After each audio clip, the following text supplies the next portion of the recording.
conceptual tiene que permanecer sensible a la realidad, pero a la realidad estudiada, no a la realidad social. Que como todos sabemos, la realidad social es una construcción social, por lo tanto es contingente, por lo tanto lo inacabado en su característica fundamental. Pero esta comparación constante, ese ejercicio analítico, reflexivo que realiza el investigador, no lo realiza el investigador a nivel de río, sino que lo va a realizar a través de la prueba del rigor que exige la teoría fundamentada, que es justamente los pasos y fases a los cuales el investigador debe adecuar su acción. En efecto, ella permite volver repetidas veces, en caso de duda, sobre la validez de los procesos de codificación o categorización. Es decir, ella o el investigador dentro de sí mismo es quien realiza, a través de esa comparación constante de la realidad estudiada, si es válido los procesos de codificación o categorización. Es interesante que hay una autoevaluación permanente al interior de la realidad estudiada, no frente a la realidad social. Entonces, la función del investigador consiste en adquirir habilidades para aprender los procedimientos lógicos, para utilizar convenientemente el modo comparativo constante o continuo, lo que le permitirá en su práctica investigativa develar similitudes y contrastes en los datos, conceptos, subcategorías, categorías, identificar sus características, establecer el grado de adecuación de los datos a los conceptos y de estos a las categorías, y determinar las causas de su variación. Justamente esta idea metodológica, analítica, es la que permite que algunas personas puedan evaluar a través de un instrumento, o pueden un instrumento de evaluación, utilizando también una lista de cotejo, ver si en realidad la investigación es pertinente o no la realidad. Es decir, el paso lógico que hay que cumplir y que vas a pasar de este paso al otro, si no alcanza este, no puedes ir al otro.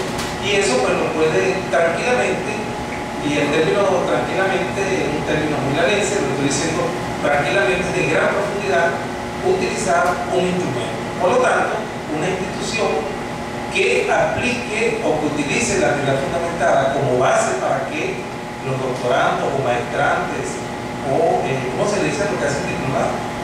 Chévere, ¿verdad? Perdón, esa es la definición de una profesora que está haciendo diplomado y que me pidió que por favor no hablara de la edad, porque chévere parece que tiene unos cuantos añitos. Sí, no le digan nada. Bueno, lo cierto es que eso se puede evaluar y va a ser interesante. Entonces podemos conseguir profesores, evaluadores de la comparación constante y de la elaboración de categorías conceptuales en una tesis de doctorado. Porque lo que priva justamente es los pasos lógicos, el trabajo analítico, como le denominan Strauss y Ford.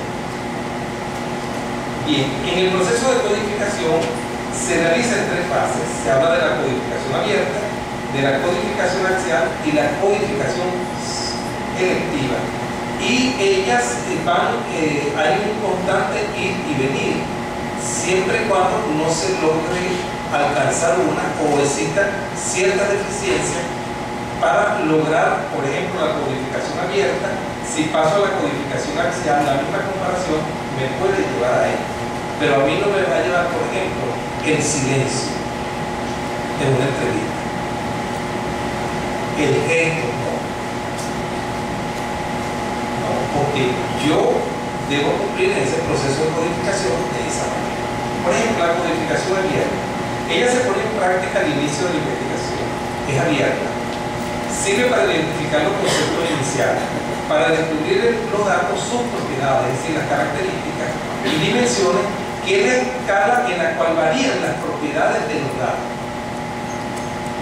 Interesante. Es decir, se podría decir entonces de que este dato tiene mucho alcance o poco alcance. ¿Cómo es que usted dijo ahora? ¿Por qué? Poquito, no sé. ¿Después se puede recordar? No lo recuerdo. No, yo me di cuenta. ¿Sabe por qué no lo recuerda? ¿Verdad? Estaba demasiado pendiente de mí. Ahora, pero eso es normal, ¿verdad? Si a mí también me sucede. Sí.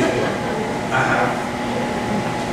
Lo cierto es que la codificación abierta está orientada a alcanzar la saturación, es decir, que no hay condiciones para nuevas reformulaciones. Se cierra la realidad, se satura, hasta ahí llega. No hay posibilidad, hay que comparar constantemente. Aquí la entrevista en profundidad tiene problemas. Tiene problemas. La historia de vida tiene problemas. El relato de vida igual. Porque ese ir y venir es en términos de las características, de las propiedades, de las dimensiones que a través del paso lógico yo como investigador establezco. Bien, la codificación axial sirve para relacionar las categorías a una categoría central, atendiendo a sus propiedades y dimensiones. Y la codificación electiva, ella sirve para integrar y refinar la teoría. Se inicia cuando ya no emergen propiedades, dimensiones o nuevas relaciones.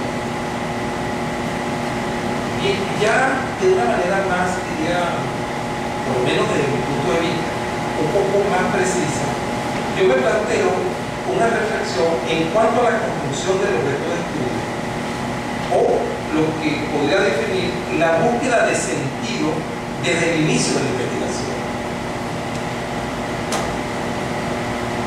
La teoría fundamentada, ella centra su atención investigativa a partir de lo que denomina problema de investigación, que es el área central, el área general o sustantiva en que se centra la investigación. A esta área se le formula la pregunta de investigación, la cual establece los parámetros del proyecto y sugiere los métodos que se deben usar para la recolección y análisis de los datos. Y esto es interesante. Volvemos a la pregunta de investigación es fundamental. Es fundamental porque, imagínense, va a establecer los parámetros del estudio, va a sugerir los métodos que se deben usar para la recolección y análisis de los datos. Entonces, aquí podemos decir que en este planteamiento se evidencia que el investigador no parte de cero. Está bien, porque él es quien formula la pregunta. No obstante, la teoría fundamentada no lo ve de esa forma.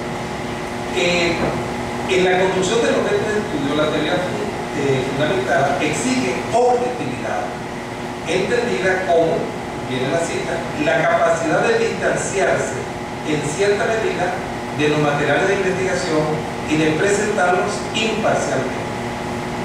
La subjetividad se tiende a la capacidad de escuchar las palabras de los entrevistados y darles una voz independiente de la del investigador, lo que hace pensar en la neutralidad valorativa y hace pensar también en relaciones de objetividad. Es decir, acá, al solicitar objetividad, la teoría fundamentada se aproxima al modelo de estudio. Y en esta construcción del objeto de estudio, la literatura es definida en sus aspectos externos. Entonces se habla de la literatura técnica y la literatura no técnica. La literatura técnica puede servir como antecedente contra los cuales se comparan los hallazgos. Allí se incluye como literatura técnica informes sobre estudios de investigación y trabajos teóricos o filosóficos, características de la literatura profesional. Por su parte, la literatura no técnica se puede utilizar como datos primarios para complementar las entrevistas y observaciones de campo o para estimular el pensamiento acerca de las propiedades y dimensiones de los conceptos que emergen de los datos. Aquí se incluyen biografías, diarios, documentos, manuscritos, registros, informes, catálogos